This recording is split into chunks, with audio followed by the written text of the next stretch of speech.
I'm Al McFarlane. Welcome to Conversations with Al McFarlane. Glad to be here and glad to have you along as well.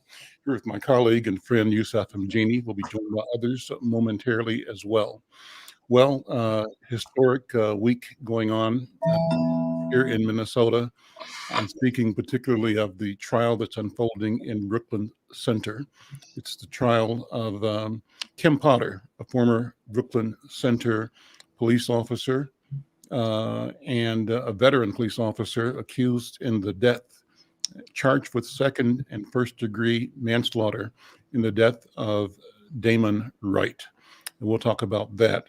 Also, I want to talk about the story I mentioned a couple of days ago, yesterday, I believe, and that is the KSTP report on a young man who was attempting to cash his or deposit his payroll check in U.S. Bank in Columbia Heights, I believe. And the management at the branch bank questioned whether or not the check was legitimate, whether or not the person was scamming the bank with a fraudulent document.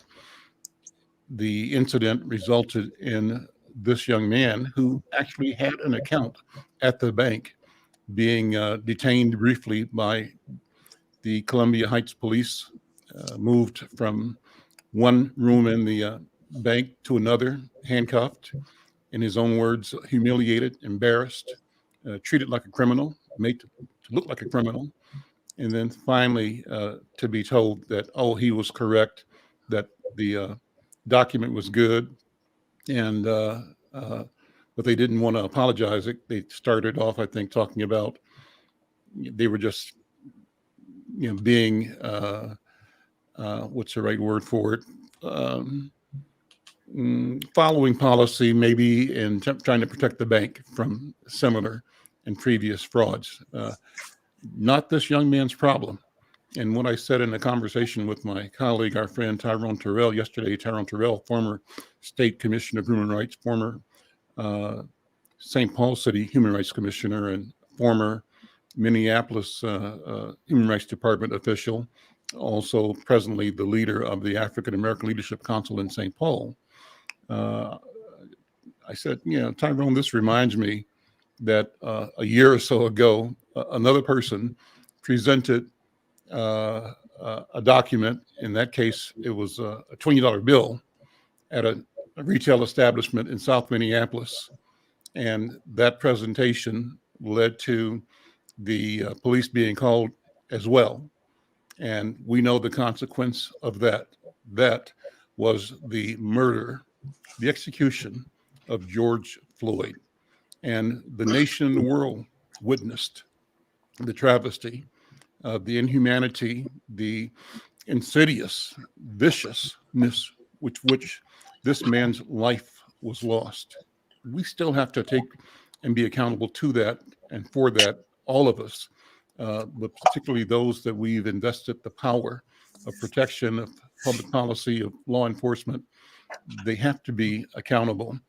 And businesses have to be accountable to how they treat and respond to incidences and their customers and their community. Well, so I just drew the line between this experience with George Floyd and this experience of the young man who worked for the Cub Food Organization, its parent company, who had an account at the Columbia Heights U.S. Bank, who went to the bank to cash his check, who was disbelieved, not believed, a consequence of which the police were called.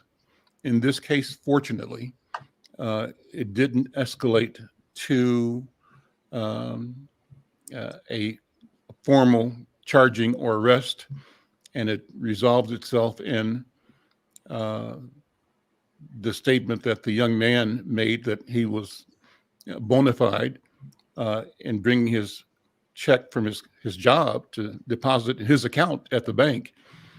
And that was the end of that incident, except for that there were legal challenges made, out of which came a settlement. We don't know the breadth of the settlement. It's kind of private and sealed. Neither the young man nor the company, U.S. Bank, can talk about it. But we can talk about the incident. So, Yusef, let me stop with that and say those two things are on my mind. But also in the week past, there's the story of an elderly black man at an Aldi store. I don't know if you saw that, but No. an Aldi store, I think in South Minneapolis, I think on Franklin or Lake Street. And I don't know the full story, but what I got of it was that somehow he was confronted by an off-duty uniformed police officer, and the officer was either addressing or treating somebody else. This gentleman said, "Look, you don't have to do that." And he also said, "Don't put your hands on me."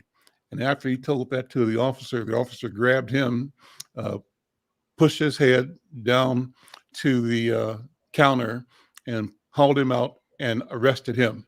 That story for interfering with police work. Yeah. And as it turns out, it's an officer who's had several complaints of the same nature over the past couple of years. So you could say, no wonder Brother Arredondo wants to retire from the Minneapolis Police Department, because there's something rogue in that scenario. Let me stop there. Yusef, good to see you, brother. How you doing, man? Very good. Thank you, Al. Good to see you as well. And happy holidays. Same to you, man. Same to you. We should have a discussion about the holidays in the future, because the more as older I get, the more I recognize that Thanksgiving needs to be held in a different light, and probably, the other seasonal celebrations need to be looked at again afresh as well. Well, it's a season of family, nonetheless, when That's correct. families gather and celebrate. And I think every morning we get up and look in the mirror is a celebration, quiet as it's kept when you reach our age. But you and I have already outlived the average life expectancy for black males, so we can straighten our backs in that regard. A couple of interesting things have happened this week. Number one, a book was written several years ago by a historian from the University of Madison named Timothy Tyson. And the book I've mentioned on the program a couple of times because I highly commend it is titled The Blood of Emmett Till. And Emmett Till, for those listeners who might not be aware, was a 14-year-old from Chicago, the same birthday as Spike Moss and myself, 26th of July. And he was visiting with his uncle and cousins in Mississippi. I think Money, Mississippi. Was that where Emmett Till was visiting? I don't know the name of the town. Yeah. He was alleged to have whistled at a dog whistle and grabbed a white woman named Carolyn Milan, whose husband owned a grocery store there in the black community, white woman.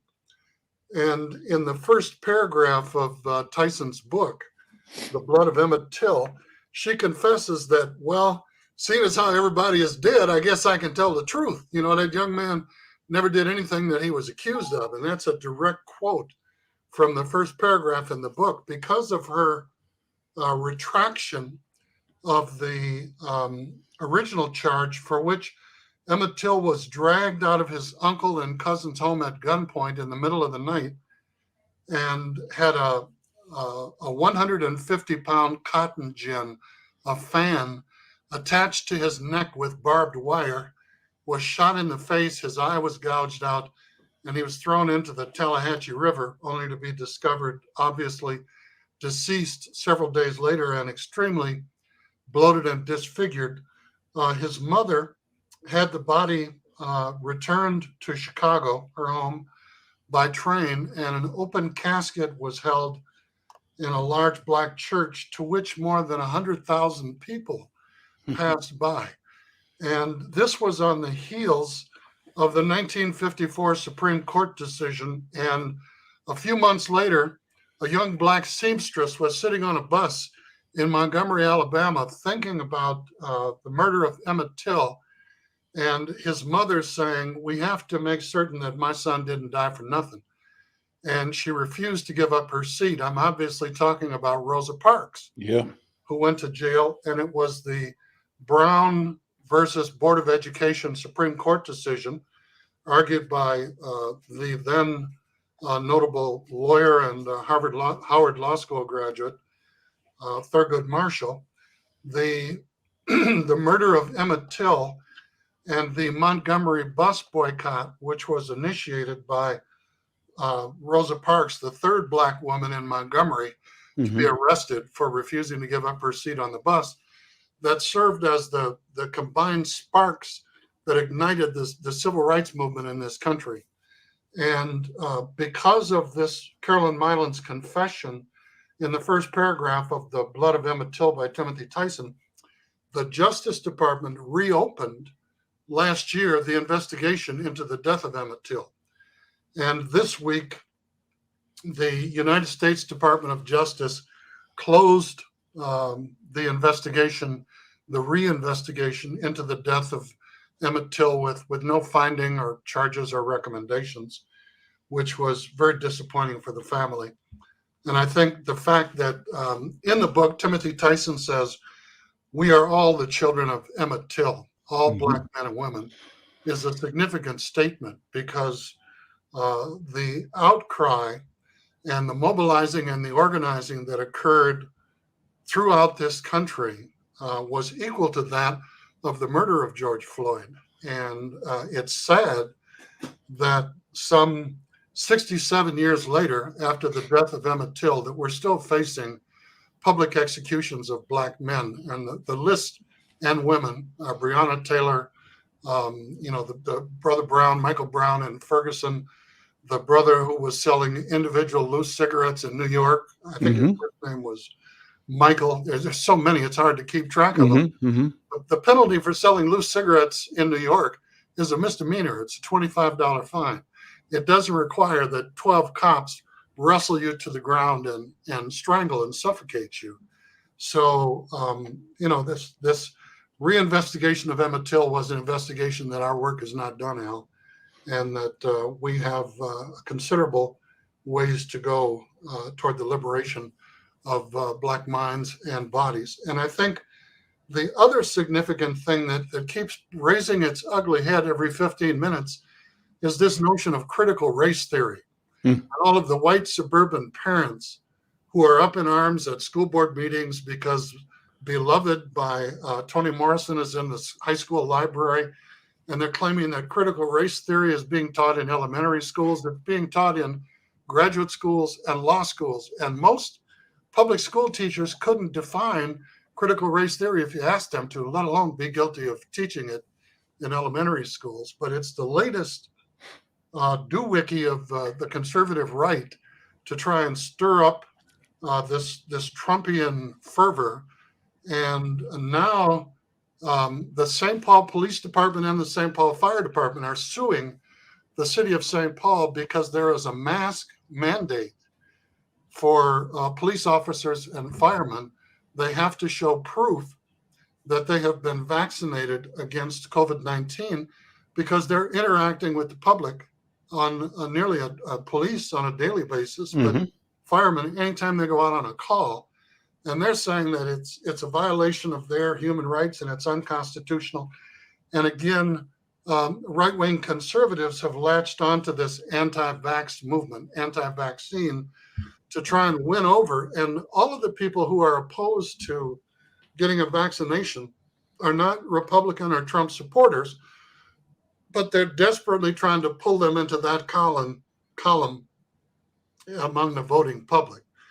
So it's just an attempt to try and strengthen and build up their base by encouraging people not to get vaccinated. Now, we had the case of who's the quarterback for Green Bay, Wisconsin? What's his name? I'm not into sports. I couldn't tell you.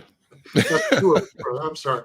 But he was asked if he was vaccinated, and he said, yes, I'm immunized. And then a week later, he turns up positive because it seems he was.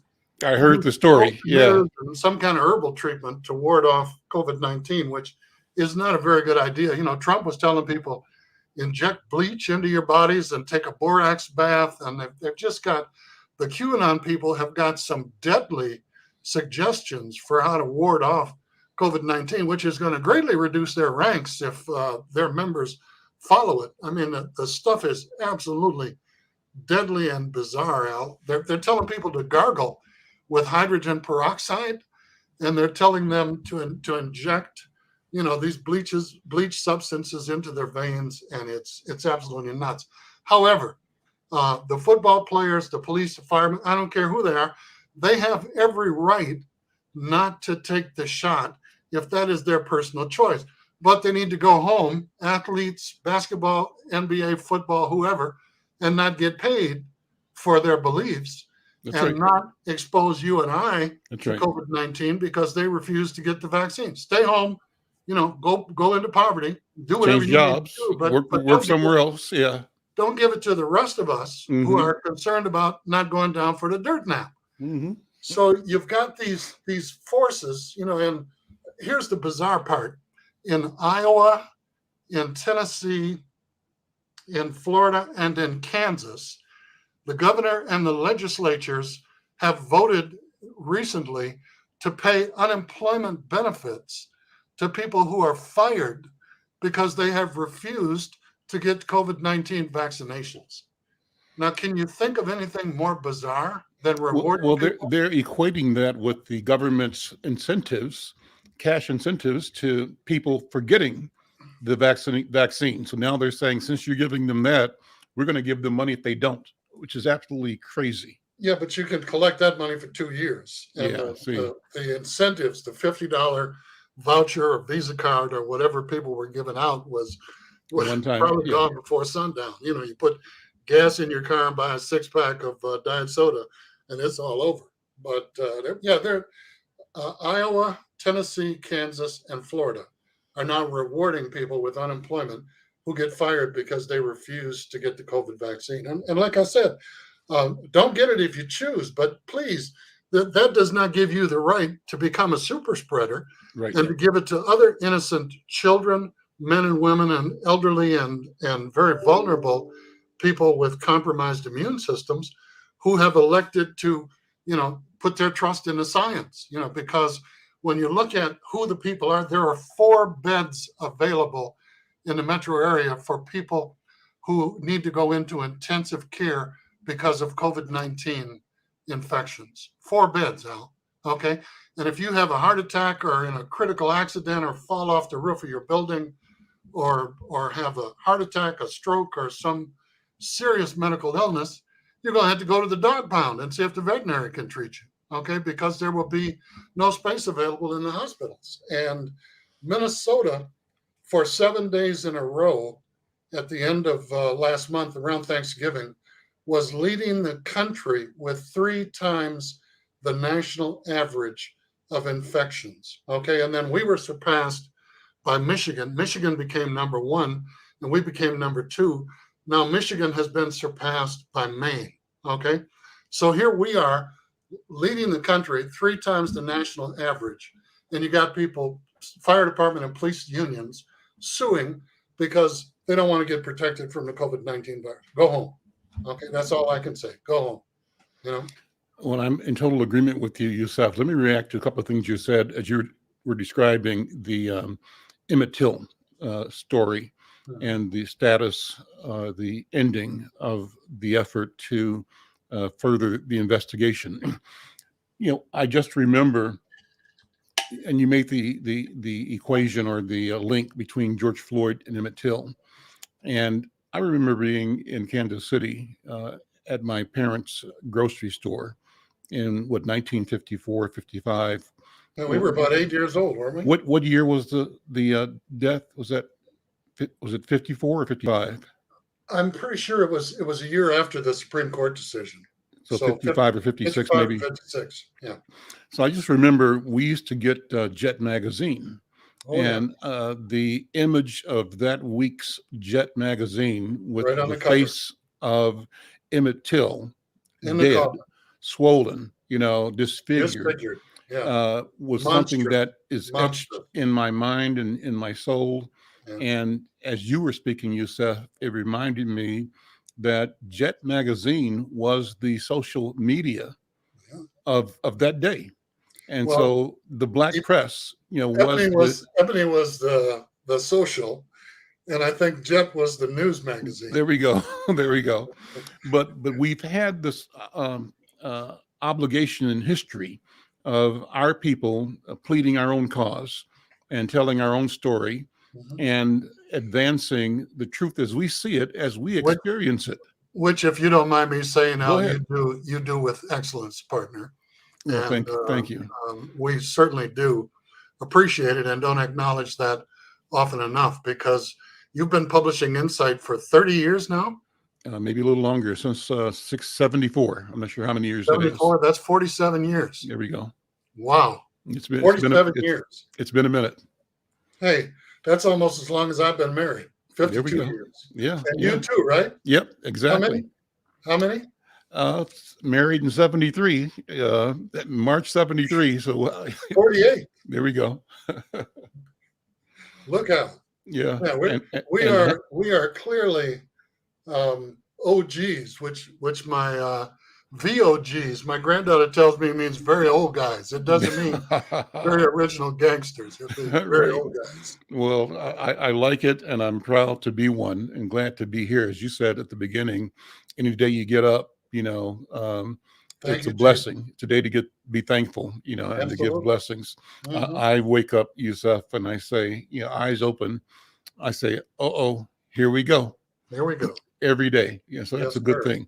But I just want to acknowledge that the other connection with Emmett Till, of many, but the one that I know of, too, is his cousin lived here and was the organizer and is the manager of the Emmett Till Legacy Foundation. Sure. Deborah Watts. She's a member of the executive committee of the St. Paul NAACP. Well, maybe if somebody is watching or hearing and can reach out to her, I'd love to have her come on the program, even today or next Thursday, to talk about the work of the foundation and the family's personal story.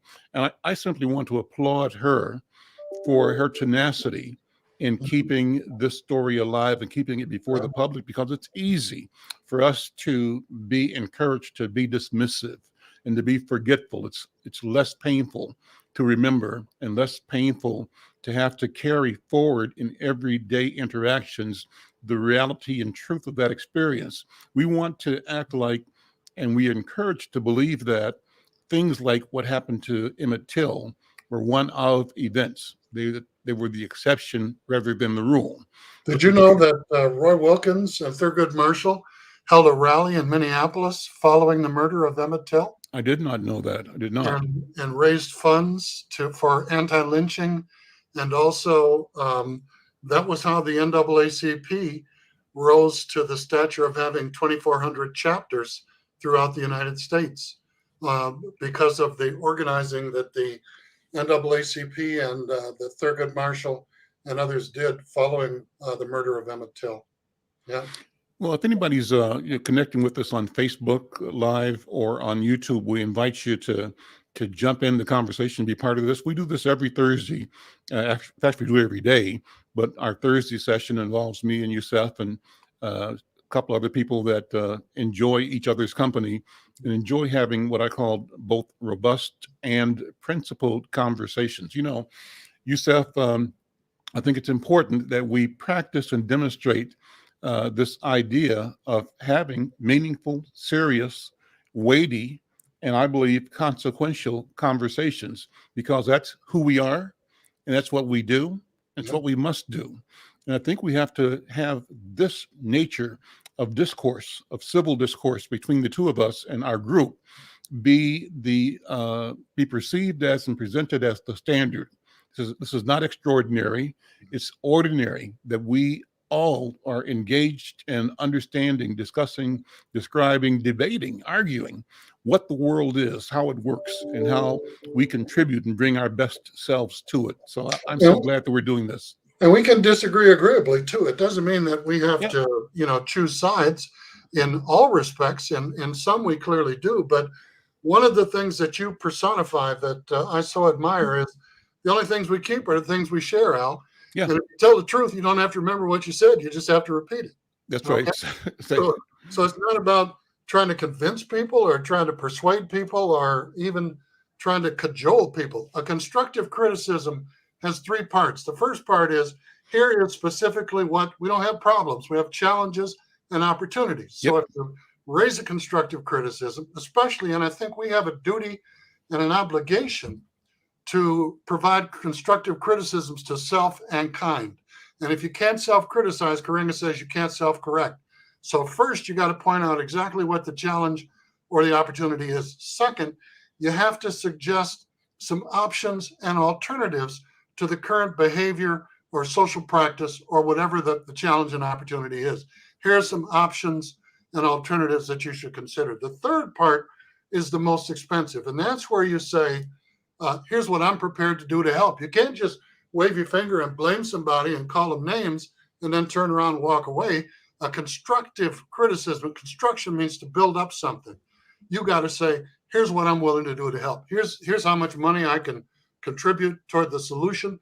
Here's how much time I can invest in working with you. You can call on me and I will, give you feedback or advice or more constructive criticism. But it has to, if I'm going to criticize somebody, I have to be willing to help them. And in the past, when I have criticized organizations publicly, deservedly, and they have said, can you help us? Can you sit on this task force? Will you join our board? Will you do this or do that?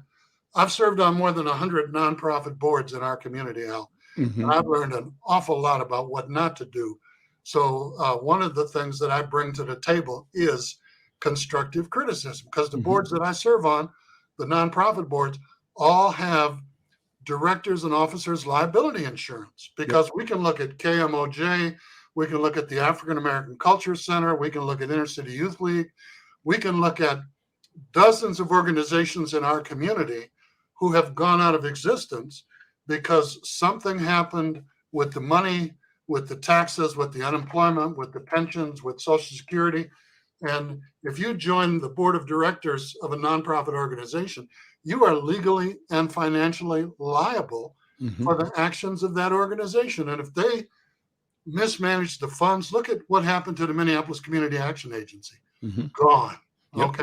And board members were saying, I'm sorry, I didn't know a thing about that. I mean, heaven's sakes, you're personally, legally, and financially liable. So make sure that you go into an environment where you're not only welcome, valued, and respected, but where you're protected, because it's not that expensive to get directors and officers liability. But it says if anybody sues you, it covers everything except negligence. So if you take some of the money out of the treasury and go out to Mystic Lake and lose it, that's negligence. You're liable. But if somebody comes to a meeting and sits down and falls out of a chair and has to go to the hospital, you have, protection, liability insurance, or liabilities that might be brought against you. So I've been in some unusual situations in nonprofits myself. As I said, I've learned a lot about what not to do, but it wasn't always, experience is not only, Karinga says, the best teacher, it's also the most painful. Okay. Well, it brings to mind, Yusef, the whole question of how do we develop protocols in our community? I say that, and you're addressing that, we, before the show, talked about training, the value of training, and what can we do and how can we as a community more effectively institutionalize the training we need to be effective stewards of our communities, as board members, as neighbors, as community activists, as parents in school boards. What are your ideas, your thoughts? Well, first of all, let me say hello to Joanne Clark, one of our listener viewers who's joined us this afternoon. And secondly, we were talking about the Dante Wright case up in Brooklyn Center, and the Potter woman, the sergeant or lieutenant, whatever her rank was, who thought she grabbed her taser on her left and pulled her gun out of the holster on the right and shot and killed the boy. I'm glad we don't live in Brooklyn Center, because their property taxes are going to skyrocket when they pay for the settlement for that boy's death. But one of the lessons that I have learned that was extremely painful is that within our community, Al, there seems to be an aversion to asking for help. Okay. And a lot of times, I spent years answering the telephone, the email. We were the only NAACP chapter out of 6 in Minnesota.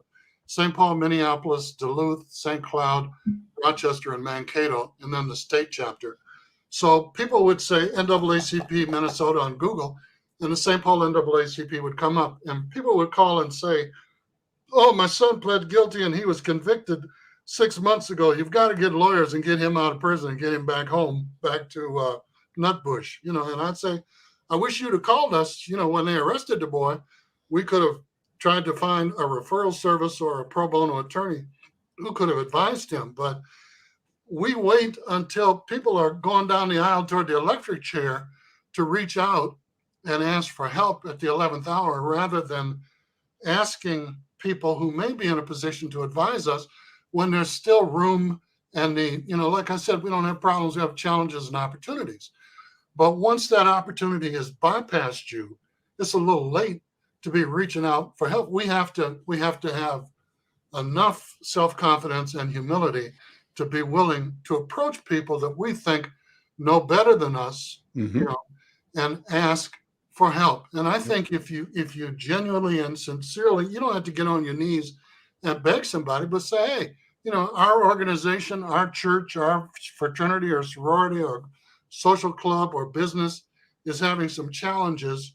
Can you identify some resources where I might be able to get some assistance or some information to try and improve this before it gets to the point where, they're repossessing your house and your car and they've got a lien on your taxes? That's what happened at one of our nonprofits. People got a letter from the IRS that said, "Hey, we know that you were expecting a $2,200 refund on your personal taxes, but our records indicate that you are a member of the board of the nonprofit XYZ, and you'll be pleased to know that we have credited their account in the amount of the $2,200 that you thought you were going to receive for your money." Yep. Taxes. Okay. And people got their hats and walked out the door, because they were understandably miffed. And but education, training, organization, and in the NAACP. Well, let me comment on one thing you just said there. It brought a proverb to mind. It's one that I used to hear from our former legislator, Randy Stadden. And it's a nice capsulation of what you just said. And it applies in many, many places and ways. He would always say, "You have not because you ask not." You have not because you ask not. And what you just said, Yusef, is that both individuals and organizations have to be level-headed enough, humble enough to recognize that their situation, whatever it is, can be improved, but they have to have the willingness to go and ask for help.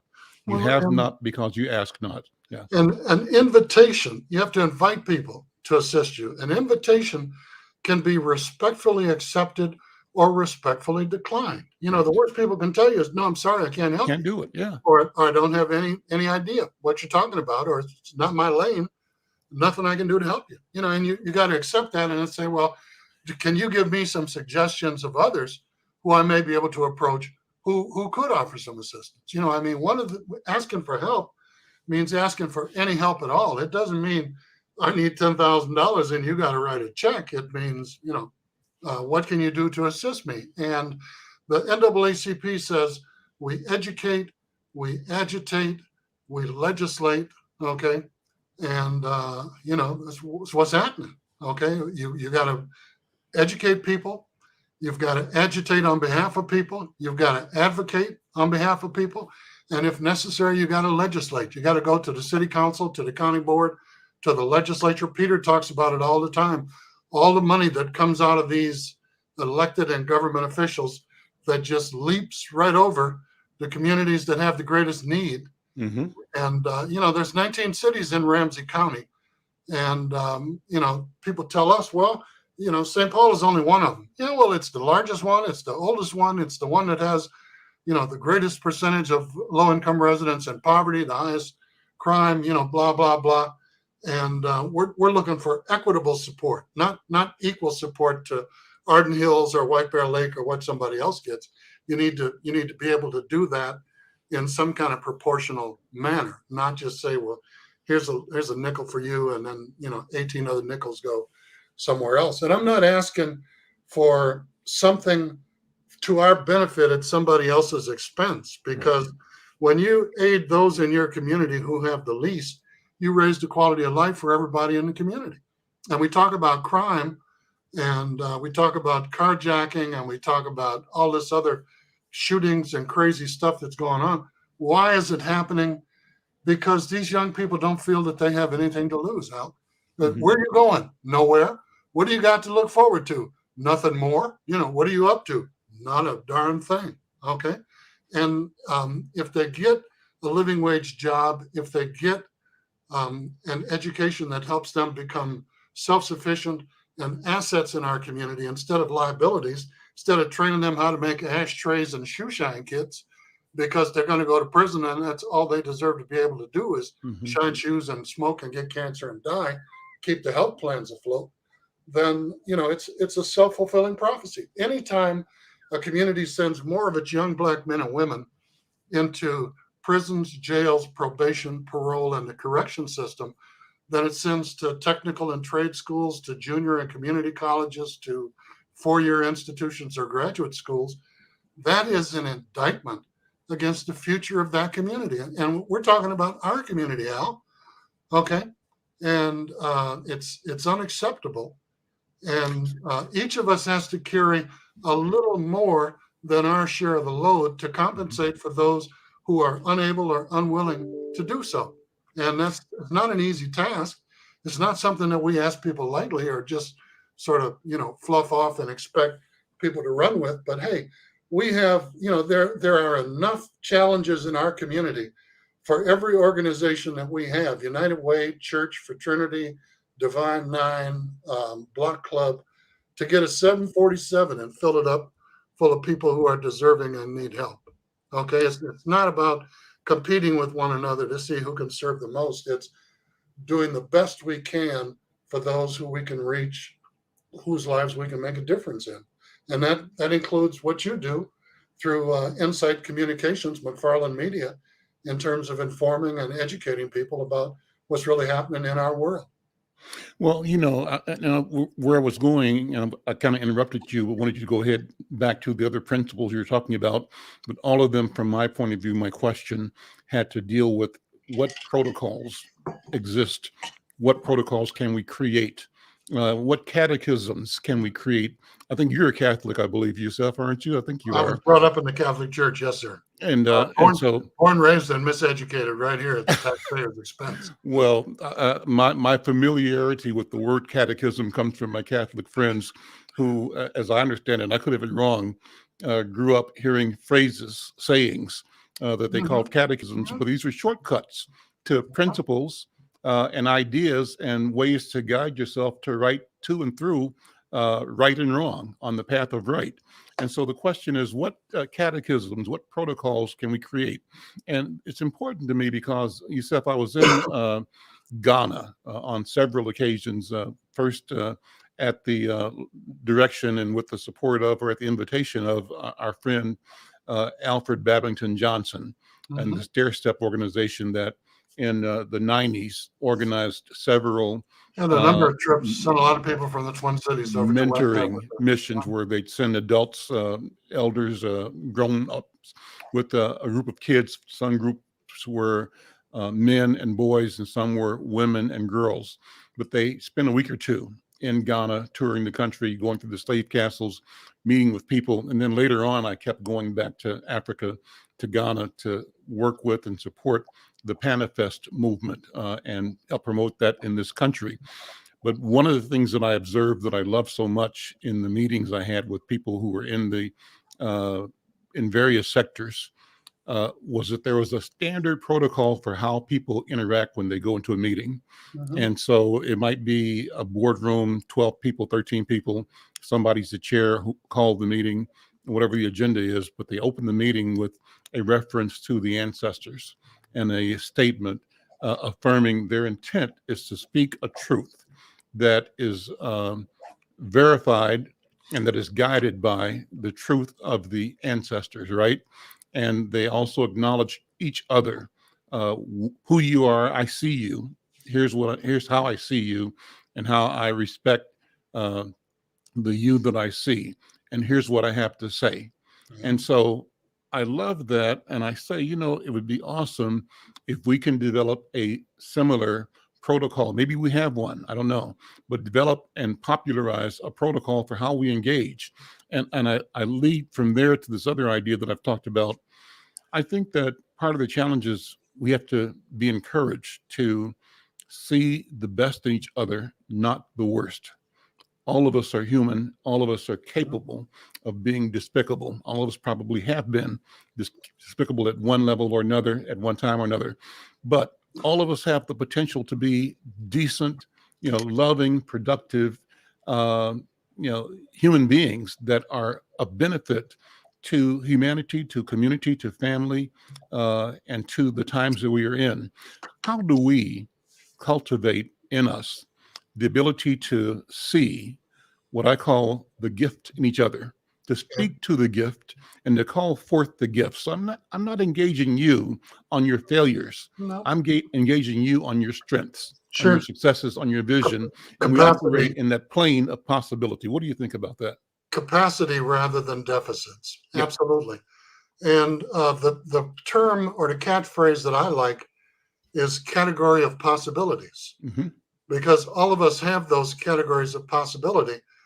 We used to say the slave exists in all of us. It's just closer to the surface in some and deeper in others. But that category of possibilities exists to push the slave deeper. You've raised about 5 or 6 questions, Al. Let me take a poke at them, and let me encourage you to interrupt me, because I never learned how to be brief, so I'll talk fast. Okay. No, keep going. That's fine. My job is to listen. So.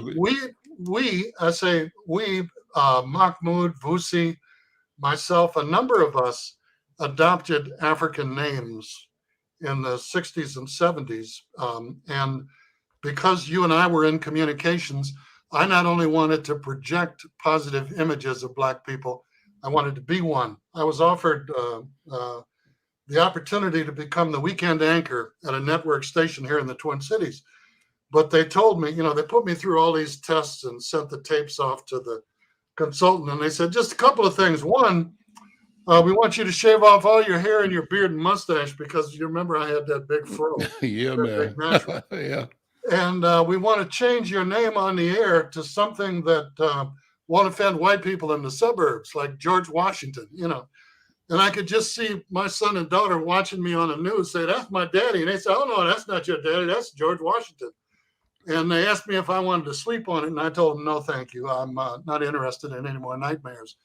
But we changed our names to African names, because in Africa, and Yusuf means a person seeking wisdom to benefit others. And Mjani means a visitor from a faraway place, that Africa is our ancestral homeland, and we should take pride in that, not be ashamed of it.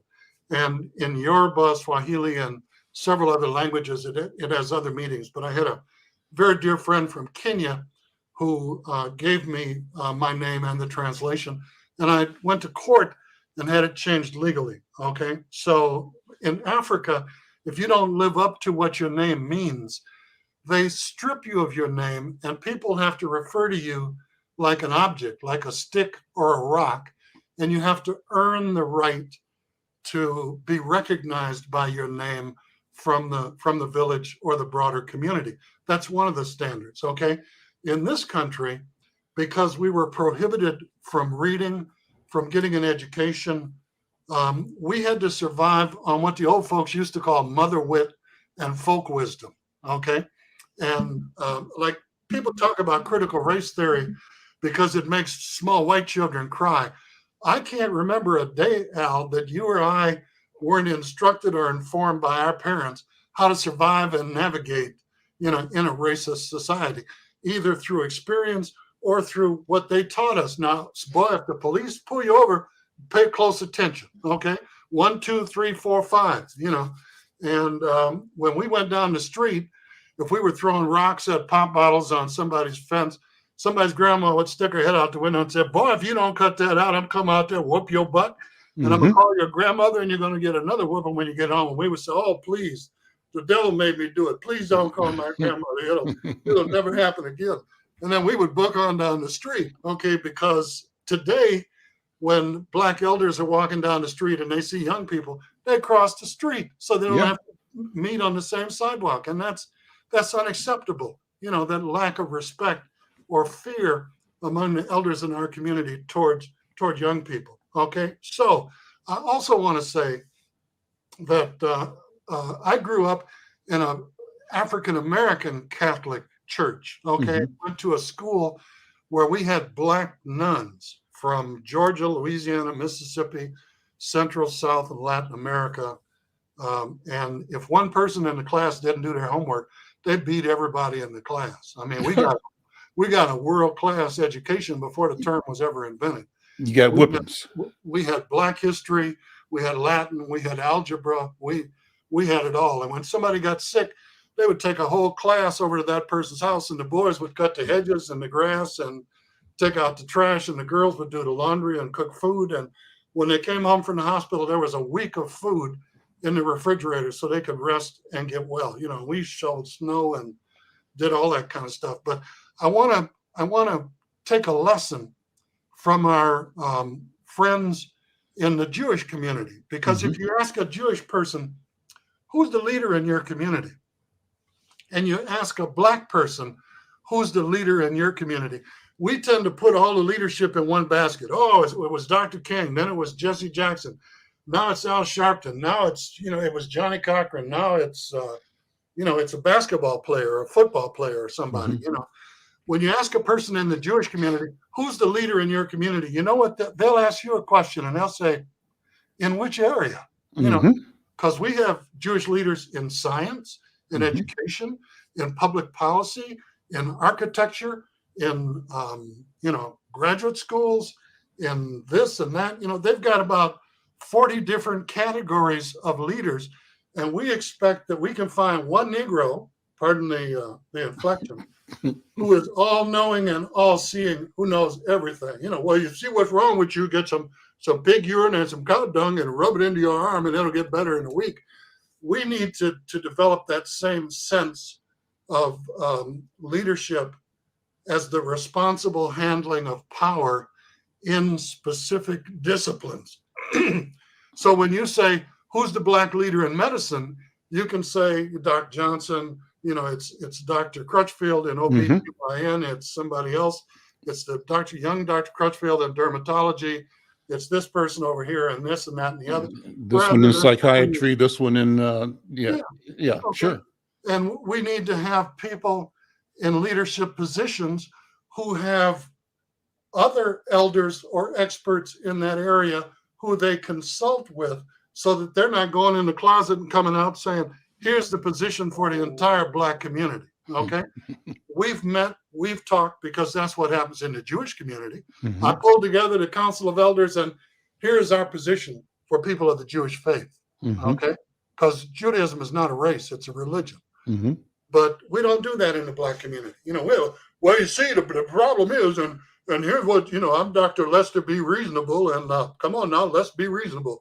Here's what you should be doing. That, that's Amos and Andy stuff. That don't work no more. Okay. Shouldn't. Never did.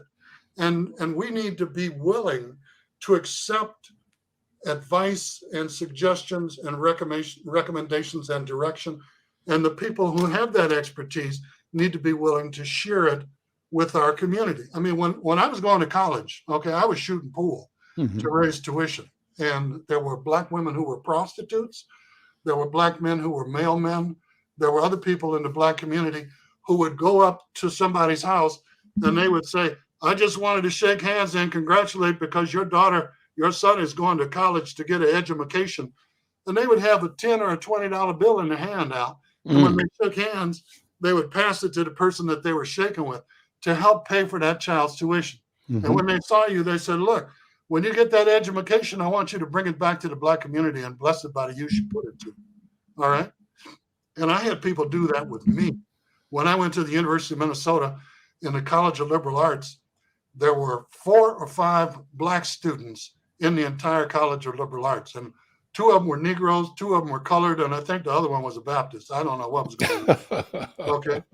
And Mahmoud and Brusi had to take the African Students Association to court because they didn't want any African Americans to join the African Student Association at the University of Minnesota. This is back in the 1960s, before the Morrill Hall takeover. But, and I tried to do that. I live in the Black community. I grew up in the Black community. I had the Edgar Pillars. I had the Frank Alsups. I had the Dollies. Katie McWatt. Katie McWatt, my cousin. And people like that. My great uncle was the first African-American attorney in the state of Minnesota. He was the founder, one of the two co-founders of St. Peter Claver Church and School. So I didn't have no choice but to go there, because that's where the whole family went. That's where everybody was buried.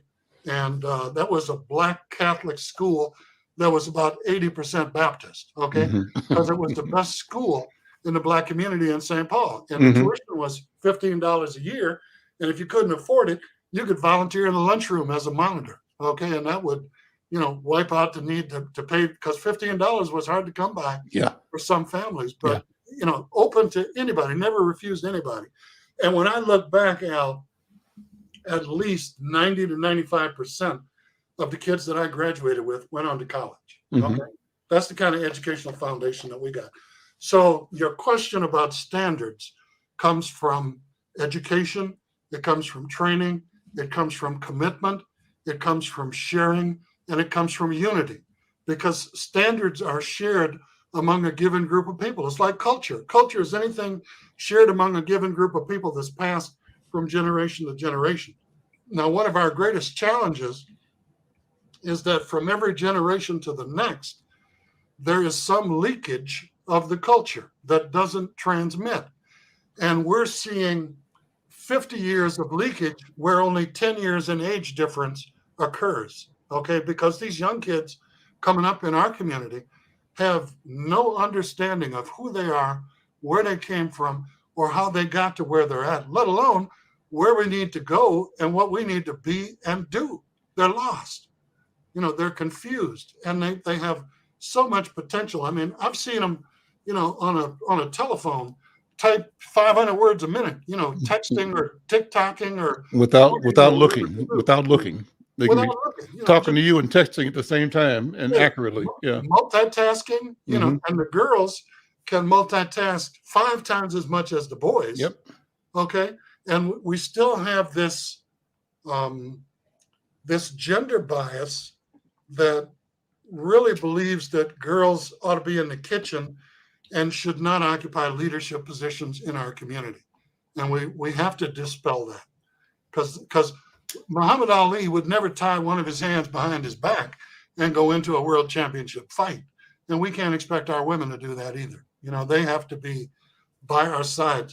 Carmen McRae sang a song, and she said, "Love is like 2 trees that grow side by side, but not in one another's shadows." I said, "Woo, go girl." That's true. Yeah. Okay. That's love. That's life. That's leadership. That's the whole 9 yards, man. Okay. I mean, it's a partnership. And if you can't partner with the person that is the other parent of your children, how are you going to responsibly raise those children and exploit their categories of possibility? Okay. Negroes are no good. Look at your daddy. That's not going to work. And we have really got to address that, because here's my point. I was asked to give a presentation for Father's Day to a church a couple of years ago, and there were a lot of LGBT people in this church. And I said, the major challenge that we face is that we love our sons and we raise our daughters. Let me repeat that. I said, we love our sons because they can do no wrong. When they get in trouble, all the boy was just sowing his oats, got the gal pregnant. I'm happy. And we raise our daughters, but we give our daughters so much more in the way of survival skills, navigational skills, promise, potential, and categories of possibility. And we leave our sons out there hanging, and that's one of the reasons why we have more young Black men in prison than we have in, post-high school education. Sure. Or trade school or unions or becoming assets in our community instead of liabilities. And it's got to start with us as the parents, because I look at your kids, I look at mine, and they belie all of the myths about Black juveniles and young Black kids and crime, etc. And my daughter had a Michael Jordan Chicago Bulls jacket and went out to the mall, and security people followed her in one store and out of the other all day long. And she came home and cried. And I said, look, you need to be resilient enough to let that roll off your back like a duck's water. And we're gonna work to build your self-confidence and self-sufficiency so that you can address that as you grow up. And today, she works in children's mental health for Ramsey County. She's got her own private therapy practice. Fantastic. She leaves at 8 o'clock in the morning. She comes home at 8 o'clock at night. And she's got so many clients she can't take anymore. Mm-hmm. But, our son is a nerd. I say that positively because it's a good thing. Yeah. Computer coding and works for an international corporate company, doing all that kind of work. And we're just blessed that they were able to navigate all the minefields and pitfalls, as you are, that are out there, to become responsible, productive members of our community. And we've tried, not just for our children, but for the kids next door, across the street, for the nephews and nieces, to be positive role models, to encourage them, to try and assist them, to bail them out of jail when they got busted, and to be there like marriage, for better or for worse. And tell them, hey, we love you, we always will, your family, and we're here to try and assist if we can, but it's a two-way street. I used to go into the high schools and talk to the young brothers and sisters, and I would ask the sisters, I say, what are you looking for in a young man that you want to spend the rest of your life with? Oh, you got to be honest. You got to have a job. You got to respect me. Got to be a real proud father. Can't tell no lies. Can't be out chipping. Blah blah blah. And then I would ask the young men, what are you looking for? Well, she got to be pretty. She got to be a good cook. She got to trust me. She got to be a good lover. Blah blah blah. And I say, what's the difference between these two lists? And they'd say, well, I really don't see any difference. I said, well, what's in common? And they said, well, you got to bring some to get some, because you can't say, hey, sweetheart, let's get on the bus and go to White Castle for a date. So, no, I'm not going to have that. When I was in high school, there was a young brother who got a part-time job and bought him a hoopty. And he would have 3 or 4 girls in the car when he left school, giving them a ride home and asking them out on dates. And they said, boy, he is so lucky. I said, look, luck is when preparation meets opportunity. There ain't nothing lucky about that boy. He got a job, got a hoopty, and you and I are out here in this hawk. That's right. Catching the bus or walking. Yeah. Let's not toss this off to luck. Let's be honest with one another. Okay. Because we don't have them jobs. We don't have them hoopties, and them girls ain't walking home with us. They're going home with him. Okay. So, Yusef, we're out of time. This is such a wonderful conversation. I thoroughly enjoy this. I think we have to just keep talking like this. I mean, this is what it's all about. This is the real. I want to thank, as you mentioned, some of the viewers here and invite them to join, particularly Loretta Arredondo. Thank you for watching, Loretta. And Joanne Clark, thank you so much for your comments. Muhammad. And Divine Muhammad, thank you so much.